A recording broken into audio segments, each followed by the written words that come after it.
nakapag-aral ka na during your board prep. Hopefully, tapos mo nang basahin lahat ng kailangan mong basahin. Nadasalan mo na lahat ng dapat mong dasalan kung anumang religion ka. Napatasahan mo na lahat ng gagamitin mong pencil. Eto na, home stretch. In a few days, you'll be taking the most important exam of your medical career, your Physician Licensure Exam. Pero what really happens during the boards? What will you see? What will you feel? May mental warfare ba na nagaganap? May intimidation strategies ba yung ibang schools? Is leakage real? Let's talk about that. I'm Doc Junji, ang tropa mong residente, and in this video, I'm gonna share with you what happens during the board exam and some practical tips on how to make those days go a little bit smoother.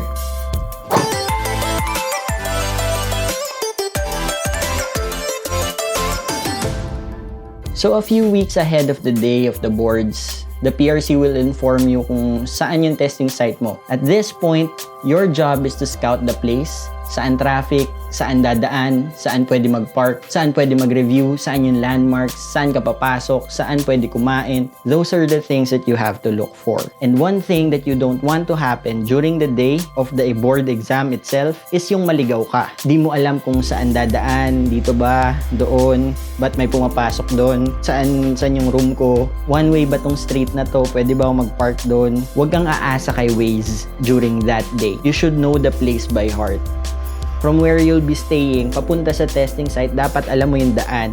May alternative routes ka kung sakaling may problem dun sa primary route mo. Remember, mas stress ka na sa boards. Itong part na to, dapat na plano mo na weeks ahead of time, or even at least days ahead of time. A tip to lessen these burdens to find a place near your testing site where you could stay, like a hotel or an Airbnb, or sige, kahit motel pa yan, basta malapit at tahimik. Sige lang, importante yung tahimik. The nearer, the better. If nagtitipid ka, find a roommate, makitulog ka sa kaibigan mo na malapit yung bahay dun sa testing site mo. Find a way to lessen your travel time. Kasi let's be honest here, your travel time will eat away from your sleep. Hindi ka magbabawas ng aral, magbabawas ka ng tulog. Kung dapat nandun ka ng 7 a.m., gigising ka ng 5 a.m.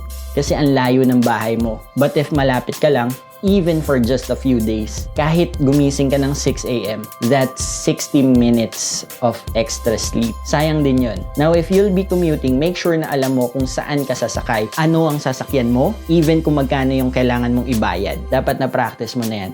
And it also helps to know the weather forecast during the day of your exam. Uulan ba? Baka bumaha. Saan ako dadaan? Magdadala ba akong payong? Remember guys, the board exam is a whole event. It's not just the exam itself. Madaming nangyayari before, during, and after. If you'll be driving a car, I actually don't advise this. Why? Listen carefully to what I'm about to say. Okay, hear me out. Dagdag pa yung coaching yan sa problema mo. Kasi poproblemahin mo pa yung parking. What if pagdating mo doon, wala kang maparkingan? Di mo naman pwede iwan sa gitna ng kalsada yung kotse mo, di ba? And what if malayo yung naparkingan mo?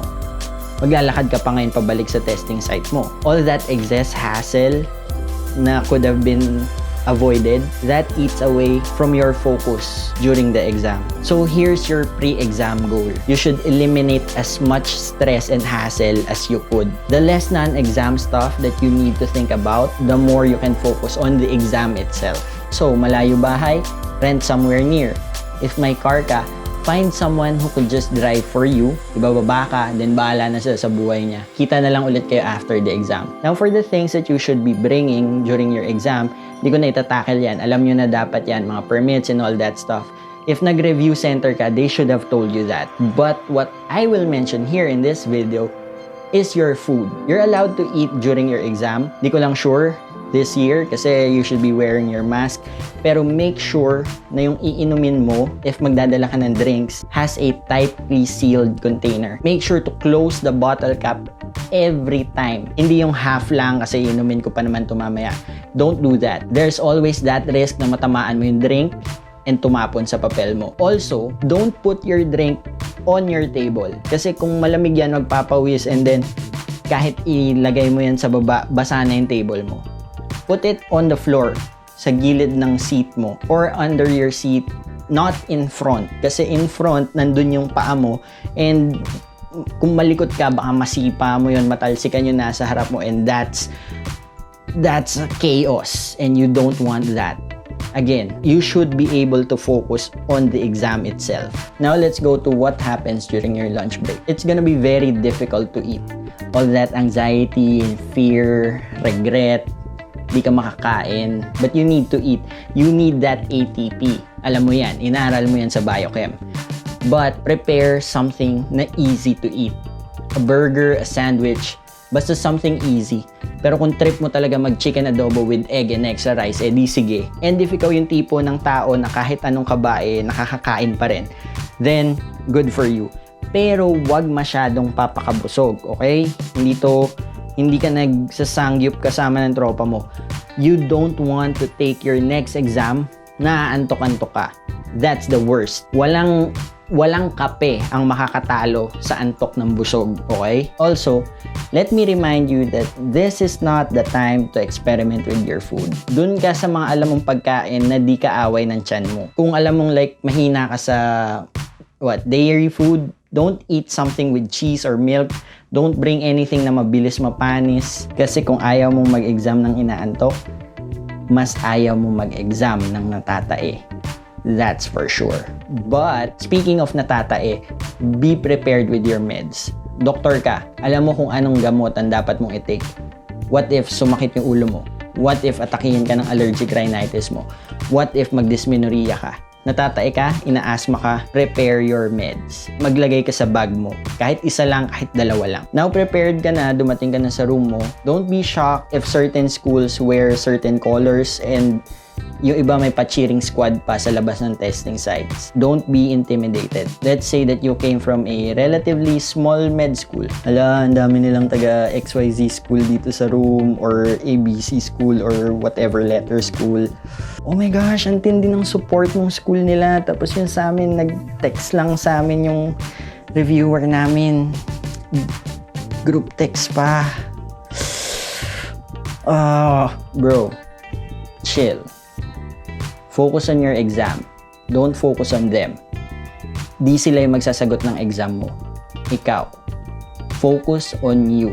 Kahit anong lakas pa ng sigaw ng cheering squad nila, sila yung magsasagot ng exam nila. And ikaw ang magsasagot ng exam mo. They are distractions. Di mo alam yung mga examinees ng school na yun. Mas nape-pressure sila to perform dahil doon. And for some students don't perform well under pressure. So instead na advantage, it becomes a disadvantage for them. For some students. Di natin alam, iba-iba yung tao. Pero for me, during my board exam, paglabas namin sa hotel, there was this cheering squad, yung board ops namin. It was cool, masaya, it medyo naka-relieve ng stress, pero at the same time, it was pressure, like, shit, paano kung bumagsak ako? Tapos, oh my gosh. If you have schoolmates or batchmates in the same room as you, it's a good idea to team up or meet up with them. Your familiarity with each other, it will help calm you down. Kasi at this point, during the exam, this is where all the pressure is on your shoulders. You're minutes away from the biggest exam of your life. And syempre, you want to perform well. Now, if you do meet up, try to keep your conversation light. Wag na kayong maggisahan doon, okay? Keep it light. Keep it calm. Review what you can. Mga one last look sa mga tables, sa mga formulas. That's it. This is not the time to find kung tama talaga yung answer dun sa samplex na yun. Where you're past that. Okay? This is the time that you just accept everything. Another tip is to not get caught up with what other schools are reviewing, yung review materials nila. Uy, yung mga yung book na yun yung binabasa nila. Baka may lalabas doon. Balita ko may rin ngayon. Meron ka ba nun? May book ang ganun. Tingnan nga natin. Don't get caught up in that trap. Trust what you reviewed. Have faith in what you've read. Tiwala sa mga lecturers mo and reviewers mo. Then, start na yung first test. Hinga malalim, pray, follow your proctor's instructions, clear your mind of your what-ifs. Clear your mind of all those, ay, di ko pa nabasa yung ganito, yung ganyan, ay, first read ko pa lang yung ganito. Quiet your mind. Be present in that moment. You're sitting on that chair. You have your pencils in your hands. Feel your breathing. Be present. Be there in that moment. Stop trying to remember everything that you've read for the past few months. Di mo sila maaalala ng ganun. But trust that when you see the questions, when you see the choices, the answers will come to your head parang instinct, parang reflex. Na kung itatry mo alalahanin na wala yung trigger question, di mo maaalala. Pero nung makita mo yung theme ng question, yung buzzwords, trust that somewhere in your brain, you know the answer and that you've read this before. The patient ate beef burger prior to having diarrhea. Plus 1 point. Trust your instincts. Trust what you've read. Now for sure, meron dyang examinee na matatapos way ahead of everyone else. And you can't help but notice like, what the fuck? Tapos na siya, nasa number 20 pa lang ako. Look at your watch. Do you still have time? If yes, then you still have time. If you finish in 20 minutes or if you finish in 2 hours flat, your papers will still be checked with the same answer key. Walang plus points sa maaga natatapos. Now, done na yung exam, break na. Decide if you'll eat na agad or review lang muna. Refer to my lunchtime section of this video. Then, do as you please. Some people say na wag mag-compare ng answers during breaks kasi nakaka-demoralize. Pero, for me and my friends, we compare the answers pero hindi yung gisahan, okay? Walang toksikan, ganun. Pag may di kami na pag-agrihan na sagot, tinatawanan na lang namin. Hindi kasi namin talaga alam. So, bahala na, let go. Pero why is it a good idea to compare answers? It's because baka lumabas ulit yon sa other exams. You don't want to be wrong twice. Sayang yung points. A sight to see during breaks is again, schoolmates na nagkukumpulan, nag-uusap ng answers and nagre-review. Some of them are very loud. Some look very happy na parang alam nila yung mga tanong. I don't know kung ganun lang talaga sila or strategy nila yon. Tip, don't mind them. Don't confront them. Find a space where you feel relatively at peace. May sarili silang exam, you have your own. Focus on you. Then, ulit-ulit. Exam, break, and then after the third exam for the day, uwi. There might be a point where you'll feel discouraged and ayaw mo na ituloy or whatever. Like, gusto mo na itigil yung buong exam. Like, umiyak kasi feeling mo hindi ka papasa. Feeling mo ang dami mong mali. Feeling mo ang dami mong di nasagutan ng tama. Well, that's normal. That's because of all the pressure and pagod mo. Then, hirap ka na rin sa exam. Pero, don't quit. Lagi mo iisipin na nasimulan mo na eh. There's no turning back. If you quit at that point na di pa tapos yung exam, you'll regret it eh. Lalo na pag nakita mo yung results ng boards and pumasa yung mga friends mo, tas ikaw, di mo tinapos yung exam. Always think na MPL yung exam na to. Pag mahirap sa'yo yung test, malamang mahirap din yan para sa iba. And if mahirap din sa kanila, then the passing score would be lower. And believe in yourself. Believe in what you've studied. Believe na out of 100 items, kaya mong maabot yung score na yun. Yung passing score. Mapa 50 man yon or 40, you have to believe na may at least 40 kang itinama dun sa 100 na yon. Or 30 kung sobrang hirap talaga ng exam. You just push forward at that point. Now, here's something a bit controversial. There may come a time where you'll hear gossip about potential leakage. How this certain school is reviewing a book exactly where the questions were taken from, or a certain review center got a list of topics and lahat ng topics na yun na naandun lumabas sa exam. I know masakit makarinig ng ganun, lalo na if feeling mo hindi ka nabiyayaan ng mga leakage na yun, or you feel na it's unfair. Pero if you can't prove it, then wala kang magagawa. My advice would be to stay your course. Focus on your path. Focus on your exam. If their school or their review center did something shady, then that's on them.